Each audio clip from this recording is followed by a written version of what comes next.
Assalamualaikum students, welcome back to your channel Gohar helping hand chemistry class 9। हम करने वाले हैं चैप्टर नंबर 2 जिसका नाम है एटॉमिक स्ट्रक्चर, उसका टॉपिक नंबर 2 जिसका नाम है डिस्कवरी ऑफ न्यूट्रॉन्स।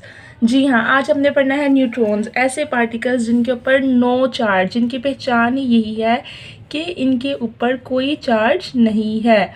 तो यहाँ पे लिख दिया गया है कि न्यूट्रॉन मतलब कि नो चार्ज, ना ही तो प्लस का चार्ज और ना ही माइनस का चार्ज। नो चार्ज वाले पार्टिकल्स को कहा जाता है न्यूट्रॉन्स। पहले हम पढ़ चुके हैं प्रोटॉन्स, जिनका मतलब था कि वो वाले पार्टिकल्स जिनके ऊपर प्लस का चार्ज हो, पॉजिटिव का चार्ज हो, वो प्रोटॉन्स कहलाते थे। पिछले टॉपिक में हमने पढ़ा था वो पार्टिकल्स जिनके ऊपर माइनस का चार्ज हो, नेगेटिव का चार्ज हो, इलेक्ट्रॉन्स कहलाते थे। जो भी केमिस्ट्री का स्टूडेंट है, आगे केमिस्ट्री करेगा, 9th में पढ़ रहा है, उसके लिए ये बातें बहुत इंपॉर्टेंट हैं। उसके दिमाग में सोए वैसे पता हो कि इलेक्ट्रॉन मतलब कि माइनस चार्ज वाले पार्टिकल, नेगेटिव चार्ज वाले पार्टिकल, प्रोटॉन मतलब कि पॉजिटिव चार्ज वाले पार्टिकल, प्लस वाले पार्टिकल, और न्यूट्रॉन मतलब कि नो चार्ज वाले पार्टिकल्स जिनके ऊपर कोई चार्ज नहीं है। ठीक है, उसके बाद आज पढ़ते हैं लेटर ऑन इन 1933, 1933 में, अभी 2023 गुजरे, उससे तकरीबन एग्जैक्टली 100 साल पहले 1933 में another particle neutron was also discovered. एक और पार्टिकल डिस्कवर हो गया जिसका नाम था न्यूट्रॉन। यानी कि आज से तकरीबन 100 साल पहले दुनिया में न्यूट्रॉन दरियाफ्त हुआ। न्यूट्रॉन कैसे दरियाफ्त हुआ? एटम के 3 पार्टिकल्स दरियाफ्त हुए थे। सबसे पहले दरियाफ्त हुआ था पिछला टॉपिक इलेक्ट्रॉन, उसके बाद प्रोटॉन और उसके बाद न्यूट्रॉन। तो 1933 पहला MCQs आ गया। न्यूट्रॉन कब डिस्कवर हुआ? 1933 में। उर्दू मीडियम वालों के लिए भी और इंग्लिश मीडियम वालों के लिए भी साथ साथ समझते जाएं, कॉन्सेप्ट क्लियर कर लें। Which is known to carry no charge.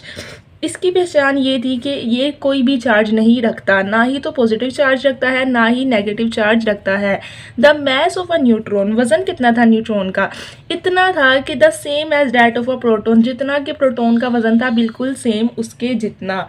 दूसरा इंपॉर्टेंट बात जो यहाँ पे आई है वो ये है कि एक तो 1933 में, आज से 100 साल पहले, एक पार्टिकल दरियाफ्त हुआ जिसका नाम था न्यूट्रॉन। उसकी ये पहचान थी कि कैरी नो चार्ज, इसका कोई चार्ज ही नहीं है, और इसका वजन इतना था जितना कि एक प्रोटॉन का था। एग्जैक्टली कितना वजन था यहाँ से देख लेते हैं। पेज नंबर 21 के ऊपर उन्होंने आपको बताया है कि न्यूट्रॉन का वजन जो है 1.675 मल्टीप्लाई 10⁻⁻27 kg है। MCQs के लिए याद कर ले। शॉर्ट क्वेश्चन भी आ सकता है, कॉन्सेप्चुअल पेपर है 2026 का। 1.675 मल्टीप्लाई 10⁻⁻27 kg, ये ही है न्यूट्रॉन का मास यानी कि वजन। और जो है प्रोटॉन के बराबर बराबर ही आ रहा है ना, 1.673 मल्टीप्लाई 10⁻⁻27 kg जो है प्रोटॉन का मास है, और न्यूट्रॉन का भी इतना है। सिर्फ 3 और 5 का फर्क है, 0.2 का फर्क है इनके अंदर। और न्यूट्रॉन का चार्ज क्या है? नो चार्ज है, 0.0। दो बातें क्लियर हो गई। पहले उन्होंने बताया कि 1933 में एक पार्टिकल दरियाफ्त हुआ जिसका नाम था न्यूट्रॉन। दूसरी बात बताई कि उसके ऊपर कोई चार्ज नहीं था, नो चार्ज, 0.0। उसके बाद उसका वजन बता दिया कि प्रोटॉन के इक्वल था। अगर आप ये लाइन भी ऐड कर सकते हैं कि इतना था, 1.675 10⁻27 kg। अपने पास से ये लाइन ऐड कर देंगे तो ज़्यादा मार्क्स मिल जाएंगे। दीज 3 पार्टिकल्स, ये तीनों पार्टिकल्स कौन कौन से? इलेक्ट्रॉन, प्रोटॉन और न्यूट्रॉन, तीनों मिलके एटम बनाते हैं। Were given the name of fundamental particles and are shown to be present in all atoms except ordinary hydrogen which does not have a neutron. वो कह रहे हैं इस दुनिया के अंदर, पीरियोडिक टेबल के अंदर जितने भी पार्टिकल्स हैं सबके अंदर 3 पार्टिकल है, इलेक्ट्रॉन, प्रोटॉन, न्यूट्रॉन। ठीक है, पूरा पीरियोडिक टेबल आप देख लो, पूरे एटम, पूरे एलिमेंट, दुनिया की हर चीज़ उठा के देख लो, 3 फंडामेंटल चीज़ें आपको उसके अंदर मिलेंगी, बेसिक बुनियादी चीज़ें मिलेंगी। वो होंगी इलेक्ट्रॉन, प्रोटॉन और न्यूट्रॉन। सिर्फ और सिर्फ छोड़ के एक हाइड्रोजन को। दुनिया में वाहिद एक हाइड्रोजन ऐसा एटम है जिसके अंदर न्यूट्रॉन होता ही नहीं है। उसके अंदर सिर्फ 2 ही पार्टिकल हैं, इलेक्ट्रॉन और प्रोटॉन। ठीक है, उसके अंदर न्यूट्रॉन है ही नहीं। ये बात ही बता दी इरिस्पेक्टिव ऑफ द फैक्ट, इस फैक्ट को नज़रअंदाज करते हुए, that these atoms behave very different from one another. हालांकि हर एटम, हर एलिमेंट, हर पार्टिकल दुनिया का, उनके अंदर 3 ही चीज़ें हैं, इलेक्ट्रॉन, प्रोटॉन और न्यूट्रॉन, फिर भी वो एक दूसरे से बहुत मुख्तलिफ हैं। मुख्तलिफ कैसे हैं? तो सबके अंदर इलेक्ट्रॉन्स ही, किसी के अंदर कम है, किसी के अंदर ज़्यादा है सबके अंदर प्रोटॉन ही, किसी के अंदर 6 हैं, किसी के अंदर 8 है। तो ये चीज़ें एक दूसरे से मुख्तलिफ बनाती हैं एटम को। यहाँ पे आपको एक पते की बात बता दें, आपका शॉर्ट क्वेश्चन हो सकता है 2026 का पेपर कॉन्सेप्चुअल में पेपर है, हो सकता है शॉर्ट क्वेश्चन आ जाए कि मुझे लगता है कि लाजमी ये शॉर्ट क्वेश्चन इस दफ़ा आएगा कि वाई एटम्स, बल्कि आपके एक्सरसाइज में है भी, आएगा क्या, why atoms different from one another, इसके आगे लगा लें question mark. Atoms are different from one another, atoms एक दूसरे से डिफरेंट क्यों होते हैं, आपने इसका जवाब ये बताना है। As all atoms have proton, electron and neutron but they behave differently because there are different numbers of electrons, protons and neutrons। ये मैंने आपको अपने पास से बता दिया जवाब में, आपको जाहिर है जब शॉर्ट क्वेश्चन चैप्टर के करवाऊंगी तो उसके अंदर लिखवा भी दूंगी। अभी आप याद कर लें, कॉन्सेप्ट समझ लें कि हर एटम दूसरे एटम से क्यों मुख्तलिफ है, क्योंकि उनके अंदर इलेक्ट्रॉन, प्रोटॉन और न्यूट्रॉन की तादाद अलग अलग है। अगर उनके अंदर सेम इलेक्ट्रॉन, प्रोटॉन, न्यूट्रॉन रख दें तो सारे एटम एक जैसे हो जाएंगे, उनके दरमियान कोई फ़र्क रह ही नहीं जाएगा। It was however also known that the number of these particles is different in different atoms। ये भी बताया गया कि ये पार्टिकल्स की तादाद डिफरेंट है डिफरेंट एटम्स के अंदर। कौन से पार्टिकल्स की, इन्हीं पार्टिकल्स के, इलेक्ट्रॉन, प्रोटॉन और न्यूट्रॉन की।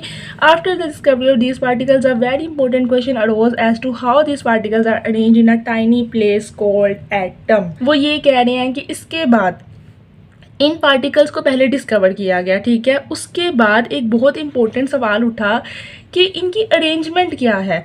हाँ, हमें पता चल गया कि एटम के अंदर 3 पार्टिकल होते हैं जिनका नाम होता है इलेक्ट्रॉन, प्रोटॉन और न्यूट्रॉन। इलेक्ट्रॉन नेगेटिव चार्ज वाले पार्टिकल होते हैं, प्रोटॉन पॉजिटिव चार्ज वाले पार्टिकल होते हैं और न्यूट्रॉन नो चार्ज वाले पार्टिकल होते हैं। लेकिन ये किसी ना किसी तरह अरेंज भी तो होते होंगे ना। पहले इलेक्ट्रॉन पढ़े होते हैं कि प्रोटॉन ज़्यादा बड़े कौन से, ज़्यादा छोटे कौन से, ये सब कुछ जानने के लिए हमने डिस्कवर किया न्यूक्लियस, फिर हमें इनकी अरेंजमेंट पता चल गई। In other words what is the structure of an atom. दूसरा सवाल ये था कि एटम का स्ट्रक्चर क्या है, उसका ढांचा क्या है, किस तरह इनको रखना है, इलेक्ट्रॉन, प्रोटॉन और न्यूट्रॉन को। ये था आपका डिस्कवरी ऑफ न्यूट्रॉन का छोटा सा टॉपिक। आपने इसको याद नहीं करना, आपने ये लॉन्ग क्वेश्चन में नहीं आएगा, ना ही बी पार्ट में आएगा, ना ही ए पार्ट में आना है। सिर्फ इसके अंदर से आपने 2 शॉर्ट क्वेश्चन करने थे। पहला शॉर्ट क्वेश्चन आपका यही था कि न्यूट्रॉन की क्या पहचान है, what is the identification of neutron, यही जवाब है।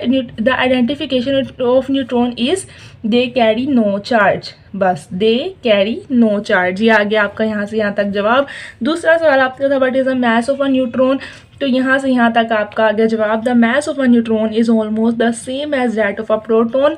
आगे आपने लिखना है विच इज़ 1.675 मल्टीप्लाइड 10⁻27 kg। यहाँ पे आपका ये टॉपिक तमाम होता है 2 शॉर्ट क्वेश्चन के साथ। आज तो कोई ज़्यादा होमवर्क था ही नहीं, बाकी सारी बातें जो है ना वो सिर्फ पढ़ने के लिए हैं। और एक आपने MCQs याद रखना है कि दुनिया का कौन सा ऐसा एटम है जिसके अंदर न्यूट्रॉन नहीं है, वो एटम है हाइड्रोजन। बस यहाँ पे आपका पूरा टॉपिक तमाम होता है। कल हम करेंगे डिस्कवरी ऑफ न्यूक्लियस और लास्ट टॉपिक आपको जो करवा दिया जाएगा वो होगा आपकी ये वाली एग्जाम्पल। अगर आप रिलेटिव एटॉमिक मास की ये जो लास्ट पे आपको न्यूमेरिकल दिए गए हैं गौहर हेल्पिंग हैंड से करना चाहते हैं तो आपको सिर्फ और सिर्फ इसी सूरत करवाए जाएंगे, आप अगर कमेंट सेक्शन में कमेंट करेंगे। Bye bye, stay tuned, Gauhar helping hand.